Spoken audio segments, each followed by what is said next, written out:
Class 8 Hindi किसले भाग 3 और इसका अध्याय हमारा 11 है कबीर के पद। इस प्रस्तुत अध्याय का हम लोग काफ़ी अच्छे से व्याख्या समझेंगे और उसके पश्चात इसके सवालों को हल करेंगे।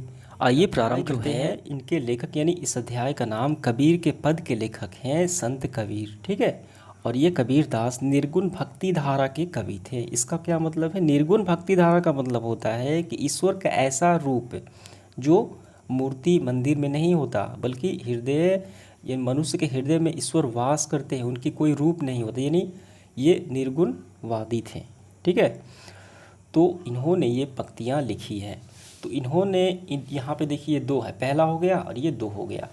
तो इसके माध्यम से इन्होंने बताया है कि यानी भक्ति के नाम पर जो आजकल के समाज में भक्ति के नाम पर जो पाखंडी साधु संत होते हैं, बाह्य आडंबर होते हैं, दिखावा करने वाले होते हैं, उन पर व्यर्थ अनुष्ठानों पर करारा प्रहार किया है, ठीक है। तो पहले पद में स्थापित रूढ़ियों के समानांतर सच के सीधे साक्षात्कार की प्रस्तावना है, अर्थात कागज की लेखी की जगह आँखन देखी की प्रतिष्ठा, ठीक है। यानी जो आँख के देखी हो रही है वही हम विश्वास करना चाहिए, वही मानना चाहिए। और जो भक्त होते हैं, इस जो अन्य व्यक्ति होते हैं, साधारण व्यक्ति होते हैं, वो कागज़ की देखी मानते हैं। और ये दूसरे में बताया है, दूसरे में क्या कहा है? और दूसरे पद में ईश्वर या अल्लाह की बाहरी ढूंढने की जगह अपने भीतर साक्षात्कार यानी भीतर ढूंढने की बात की गई है। समझ में आ गया? तो आइए इसको हम लोग प्रारंभ करते हैं। तो कवि कहते हैं कि मेरा तेरा मनुआ कैसे एक होई रे।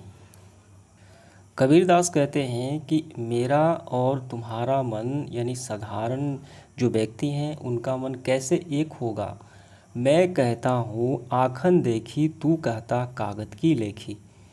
मैं आँख की देखी हुई बातें कहता हूँ, तू कागज़ में जो लिखा हुआ है उसी को मानते हो, वही तुम कहते हो, ठीक है। देखिए यहाँ पे तू का क्या मतलब है? तो मैंने अभी बताया कि कबीरदास निर्गुणवादी थे, ठीक है। और जो सामान्य मानव होते हैं वो क्या होते हैं? वो सगुण होते हैं, यानी वो मूर्ति पूजा वगैरह भगवान को मंदिर और मस्जिद में मानते हैं। तो उन सभी व्यक्तियों से ये बातें कहते हैं कि मैं आँख का देखा हुआ कहता हूँ, तो कागज़ की लिखी हुई कहते हैं। एक एग्जाम्पल हम ले लेते हैं। रामायण में देखिए, जब राम जी का वनवास हुआ, ठीक है, लिखा हुआ है रामायण ग्रंथों में कि राम जी का वनवास हुआ तो दशरथ जी पुत्र वियोग में मर गए, ये लिखा हुआ है। लेकिन आजकल के क्या हो रहा है पिता पुत्र में? आजकल की जो वर्तमान समय में पिता और पुत्र की रिश्ता हम तो देखते हैं जो तार तार हो जा रहा है, ठीक है, यानी अच्छा नहीं है। मैं कहता सुलझावन हारी, तू रखियो उलझाई रे। मैं कहता हूँ सुलझा कर कहता हूँ प्रत्येक बात को, तू राखियो उलझाई रे, और तुम मुझे उलझा कर रखते हो, ठीक है, बेवजह के बातों में पढ़कर। अगला है, तो इसीलिए वो कहते हैं कि मेरा तेरवा मनुआ कैसे एक हुई रे, ठीक है। मैं कहता हूँ जागत रही हो, तू रहता है सोई रे। तो मैं तुम्हें जगाने का प्रयास कर रहा हूँ, तुम भटके हुए मनुष्यों को पथ पर लाने का प्रयास कर रहा हूँ अपनी जिम्मेवारियों से, क्योंकि तुम ईश्वर को भूल चुके हो, अपने कर्तव्य से विमुख हो चुके हो। इसलिए मैं तुम्हें जागत रहने की बात कर रहा हूँ और तुम सोने की बात कर रहे हो। मैं कहता निर्मोही रहियो, तू जाता है मोही रे। मैं कहता हूँ कि निर्मोह मोह माया से दूर रहो, तू रहियो मोही और तुम मोह माया में पड़ते चले जा रहे हो, यानी ईश्वर से दूर होते जा रहे हो, ईश्वर से विमुख होते जा रहे हो, ठीक है। इसके बाद जुगत जुगत सुलझावत हारा, कहीं न मानत कोई रे। मैं युग युग से समझाते हुए हार चुका हूँ, लेकिन ये नहीं मान रहे हो, यानी कोई मनुष्य यानी सभी व्यक्ति जो साधारण व्यक्ति है वो नहीं मान रहे हैं। सतगुरु धारा निर्मल बाहे, वामे काया धोई रे। जो सतगुरु होते हैं उनके पास यानी उनके जो सतगुरु होते हैं, साधु संत होते हैं, जो प्रवचन करते हैं, जो बातें बताते हैं, तो वहाँ से काया धोए, यानी उनसे क्या होता है? कल्याण होता है। भक्ति भाव जगाना चाहिए, भगवान का नाम जप करना चाहिए, उसी से तुम्हारा कल्याण होगा। कहते कबीर सुनो भाई साधु, कबीर जी कहते हैं, सुनो भाई साधु, सुनो मनुष्यों, सुधो, ठीक है, सुभी सुनो मानो, तभी वैसा हो ही रहे। जब तुम साधु संतों के शरण में जाओगे, उनकी बातें मानोगे, भक्ति करोगे भगवान की, तभी तुम्हारा वैसा होगा, यानी हृदय साफ होगा, कल्याण होगा। समझ में आ गया। इसके बाद देखिए कबीर जी का जो दूसरा पद है उसको हम लोग पढ़ते हैं। मोको कहाँ ढूंढे बंदे, मैं तो तेरे पास में। देखिए यहाँ पे मोको किसको कहा गया है? मोको यहाँ पे भगवान को कहा गया है, ईश्वर को कहा गया है। यानी कबीर कहते हैं, यानी ईश्वर कहते हैं, मोको कहाँ ढूंढे बंदे, हे मनुष्य, हे सज्जन, तुम मुझे कहाँ ढूंढ रहे हो? मैं तो तेरे पास में, मैं तुम्हारे पास में हूँ, मैं तुम्हारे मन में हूँ, मैं तुम्हारे हृदय में हूँ।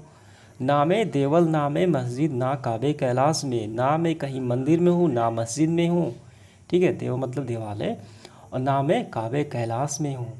तो मैं कहाँ हूँ? मैं तो तुम्हारे हृदय में हूँ, ठीक है, मन में हूँ। अगला देखिए, ना तो कोनो क्रियाक्रम में, ना ही जोग बैराग में। देखिए यहाँ पे कबीर जी हैं, यहाँ पे जो जोगी बैरागी हैं उनके बारे में भी कटाक्ष किया है, उनके बारे में उनको भी नहीं छोड़ा है। तो क्या कहते हैं कि ना तो कोनो क्रियाक्रम में, यानी तुम ऐसा कोई काम कर रहे हो उसमें भी मैं नहीं हूँ। जैसे में कि कोई व्यक्ति है और 10 दिन पूजा पाठ लगातार कर रहा है, लड्डू चढ़ा रहा है, महंगे महंगे पकवान चढ़ा रहा है भगवान को, तो उससे करने से भी मैं नहीं प्राप्त होगा। ना ही मैं जोग वैराग में, यानी ना ही, यानी जो बैराग, यानी जो लोग बैराग्य हो जाते हैं, अपने घर द्वार छोड़ जाते हैं, बैरागी बन जाते हैं, तो उसमें भी मैं खुश नहीं होता, उसके काम से भी मैं खुश नहीं होता, तो उसको भी मैं प्राप्त नहीं हो। जैसे लोग चले जाते हैं मथुरा काशी, साधु संत बन जाते हैं, ठीक है, तो उस समय मैं नहीं प्राप्त होता। तो कैसे प्राप्त होता है? देखिए यहाँ पे, खोजी होए तो तुरते ही मिलियो, खोजी होए तो तुरते ही मिलियो, खोजने पर मैं तुरंत ही मिल जाता हूँ, पल भर की तलाश में, पल भर की तलाश में मैं मिल जाऊँगा। भगवान कहते हैं, ईश्वर कहते हैं, अगर खोजा जाए तो तुम मुझे खोजो तो तनिक भी देर नहीं लगेगा। कहे कबीर सुनब सब साधो, सब सांसों की सांस में। यानी कबीर जी कहते हैं, सुनो भाई साधो, सुनो मनुष्य, सुनो सज्जन व्यक्तियों, सब सांसों के सांस में, यानी ईश्वर कहाँ है? सभी सांसों के सांस में, सभी मनुष्य में है, कण कण में है, हृदय में वास करते हैं। समझ में आ गया? जिन्हें बुलाने पर पल भर में आ जाएंगे, बाहर किसी मंदिर मस्जिद में ढूंढने से नहीं मिलेंगे। यानी सच्चे हृदय से पुकारा जाए तो वो सबके हृदय में, मन में वास करते हैं, कण कण में है। तो समझ में आ गया? तो चलिए इसके क्वेश्चंस को हल करते हैं। पहला जो प्रश्न है, निम्नलिखित पंक्तियों को पूरा हमें करना है। मेरा तेरा मनुआ डैश, तू कहता कागज की लेखी, मैं कहता सुलझावन हारी डैश, तू कहता सोई रे। तो ये पूरा करना है हमें। तो हमने अभी पढ़ा, तो हम लोग इसको पूरा करेंगे। तो ये आपको पूरा लिख लेना है। मेरा तेरा मनुआ कैसे एक हुई रे, तुम्हारा और मेरा मन कैसे एक हो। मैं कहता आखन देखी, तू कहता कागज की लेखी, मैं कहता सुलझावन हारी, तू राखियो उलझाई रे, मैं कहता जागत रहियो, तू कहता सोई रे।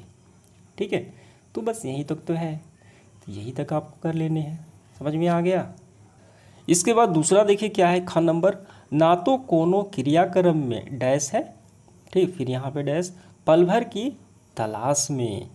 तो ये जो पंक्तियाँ हैं यहाँ से आपको लिखना है, ना तो कोनो क्रियाक्रम में, ना ही जोग वैराग में, खोजी होए तुरंत ही मिलियो पल भर की तलाश में। ना कोई क्रियाक्रम करने में, ना कोई जोगी वैरागी बनने में, मैं कैसे मिलता हूँ? अगर खोजा जाए तो पल भर की तलाश में मिल जाता हूँ।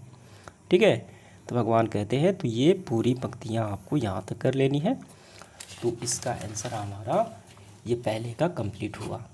अब इसके बाद दूसरा देखिए, इन पंक्तियों के भाव में स्पष्ट करना है। देखिए दो हमें यहाँ पे दी गई हैं। पहला है, मैं कहता निर्मोही रहियो, तू जाता है मोही रे। काफ़ी आसान है ये, आइए लिखते हैं।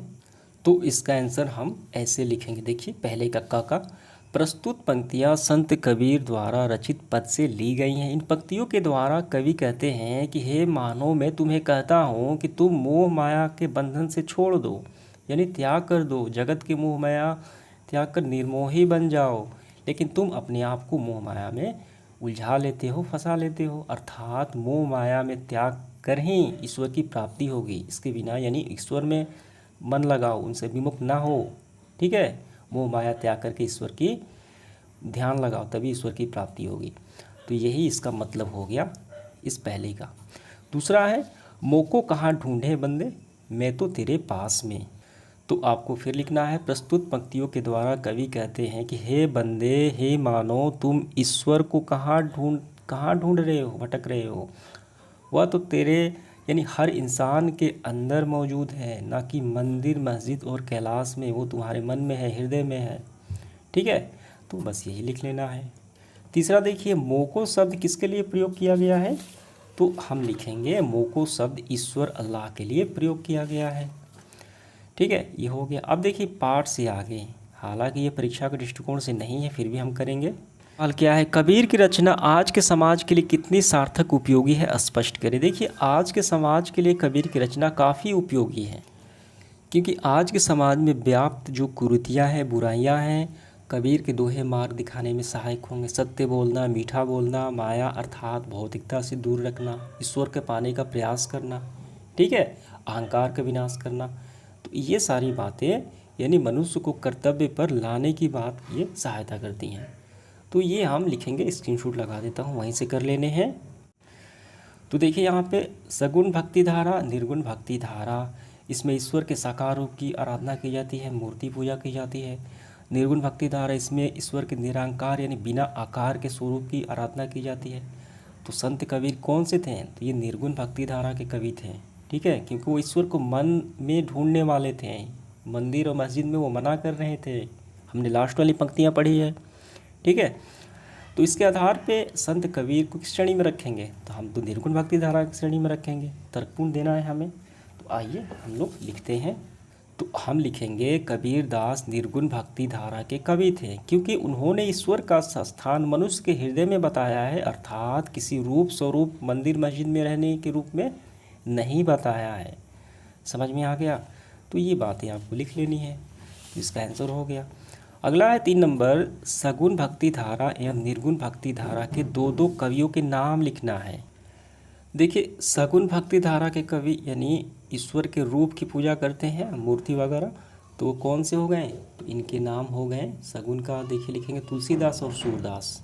ठीक है, और निर्गुण भक्ति धारा के कवि हम लिखेंगे कबीर दास, जो ये इन्होंने लिखा है इस अध्याय को, और दूसरा रैदास।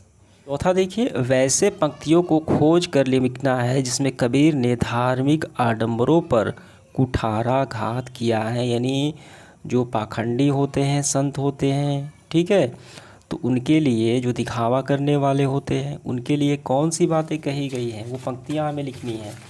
तो ये हम पंक्तियाँ लिखेंगे। देखिए, मोको कहाँ ढूंढे बंदे, मैं तो तेरे पास में, ना देवल, ठीक है, ना मस्जिद, ना कावे कैलाश में। तो ये मालूम चलता है कि मंदिर मस्जिद में जो आडंबर होते हैं, ठीक है, जो ढोंगे लोग होते हैं, उनके चक्कर में नहीं पड़ना है, यानी उनके पक्ष यानी उनके विरोध में ये बातें कही गई है। समझ में आ गया, तो ये आपको ये यहाँ तक कर लेने हैं।